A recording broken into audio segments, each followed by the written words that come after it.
नमस्कार, मैं प्रिया तिवारी और आप देख रहे हैं प्राइम टीवी। पश्चिम बंगाल में चौथे चरण के मतदान के दौरान जमकर हिंसा हुई है। सुरक्षा बलों की गोलाबारी में 4 लोगों की मौत हो गई। वहीं पीएम मोदी ने हिंसा पर दुख जताया है और कहा है कि बीजेपी को मिल रहे जन समर्थन को देखकर ममता बनर्जी बौखला गई हैं। तो देखिए हमारी एक खास रिपोर्ट।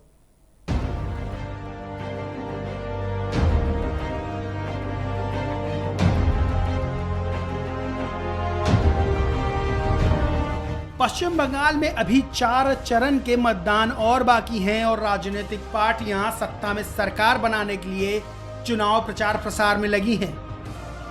इधर प्रधानमंत्री नरेंद्र मोदी बंगाल के सिलीगुड़ी में चुनावी रैली को संबोधित कर रहे थे। चुनावी रैली को संबोधित करते हुए पीएम मोदी ने कहा कि नॉर्थ बंगाल भारत मां के गले में ऐसी भव्य माला है जिसमें अलग अलग भाषा, जाति, भिन्न भिन्न समुदाय के लोग अलग अलग फूलों में गुथे हुए हैं।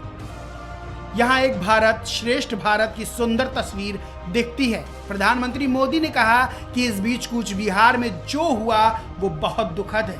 जिन लोगों की मृत्यु हुई है मैं उनके निधन पे दुख जताता हूँ। मेरी संवेदनाएं उनके परिवार के साथ हैं। बीजेपी के पक्ष में जन समर्थन देखकर दीदी और उनके गुंडों की बौखलाहट बेकाबू होती जा रही है।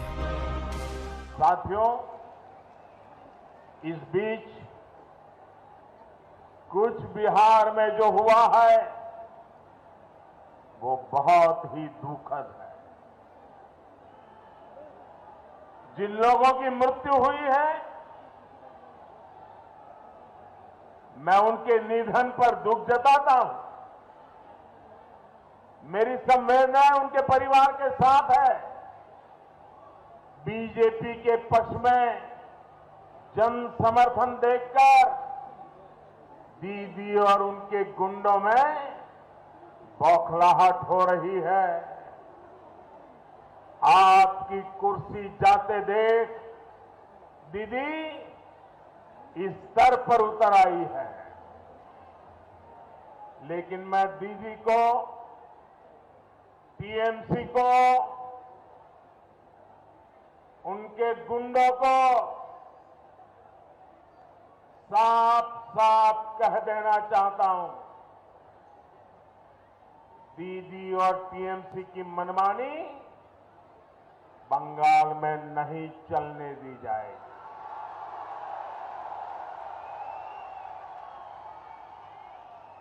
मेरा चुनाव आयोग से आग्रह है कि कुछ बिहार में जो हुआ उसके दोषियों पर सख्त से सख्त कार्रवाई हो। प्रधानमंत्री नरेंद्र मोदी ने कहा कि अपनी कुर्सी जाते देख दीदी इस स्तर पर उतर आई हैं। दीदी और टीएमसी की मनमानी बंगाल में नहीं चलने दी जाएगी। मेरा चुनाव आयोग से आग्रह है कि कूच बिहार में जो हुआ उसके दोषियों पर सख्त से सख्त कार्रवाई हो।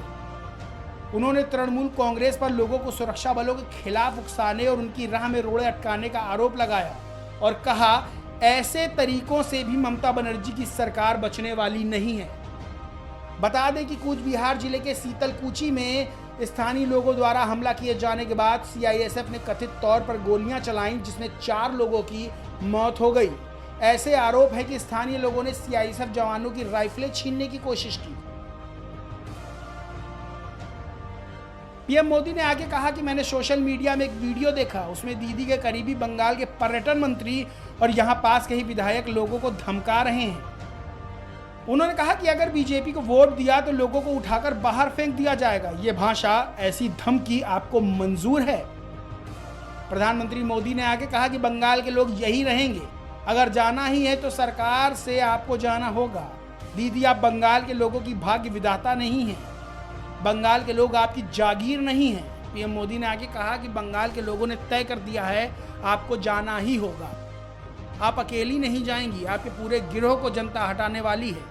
बता दें, पीएम मोदी ने सिलीगुड़ी में चुनावी रैली के दौरान ममता बनर्जी पर जमकर निशाना साधा और दावा किया कि जनता ममता बनर्जी को इस चुनाव में बेदखल कर देगी। Desk report, prime TV. बढ़ते अगली रिपोर्ट की ओर। दिल्ली में कोरोना का कहर लगातार जारी है, जिसको देखते हुए दिल्ली में नाइट कर्फ्यू लगाया गया है। वहीं कोरोना के बढ़ते मामलों को देखते हुए यह अंदेशा जताया जा रहा था कि दिल्ली में लॉकडाउन लग सकता है, लेकिन अरविंद केजरीवाल ने इस पर विराम लगा दिया है। तो आपको छोड़ जाते हैं इसी रिपोर्ट के साथ, हमें दीजिए इजाजत।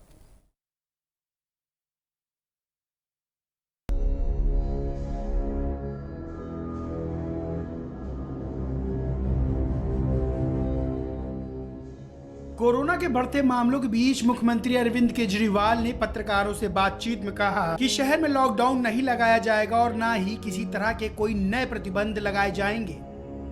बता दें कि दिल्ली में कोरोना वायरस संक्रमण के बढ़ते मामलों के बीच मंगलवार से रात का कर्फ्यू लगाया गया है। इसके तहत रात 10 बजे से सुबह 5 बजे तक सामान्य और व्यापारिक गतिविधियों पर प्रतिबंध है। दिल्ली की तर्ज पर इससे सटे यूपी के गाजियाबाद और नोएडा में भी नाइट कर्फ्यू लगा दिया गया है। वहीं दिल्ली में कोरोना के बढ़ते मामलों के मद्देनजर लॉकडाउन की बातें लगातार कही जा रही हैं, लेकिन अरविंद केजरीवाल सरकार लोगों के रोजगार, कारोबार और अर्थव्यवस्था के चलते लॉकडाउन नहीं लगाना चाहती है। पत्रकारों से बातचीत से पहले मुख्यमंत्री अरविंद केजरीवाल ने दिल्ली में कोरोना के मामले तेजी से बढ़ने के बीच लोकनायक अस्पताल का दौरा कर व्यवस्थाओं का जायजा लिया।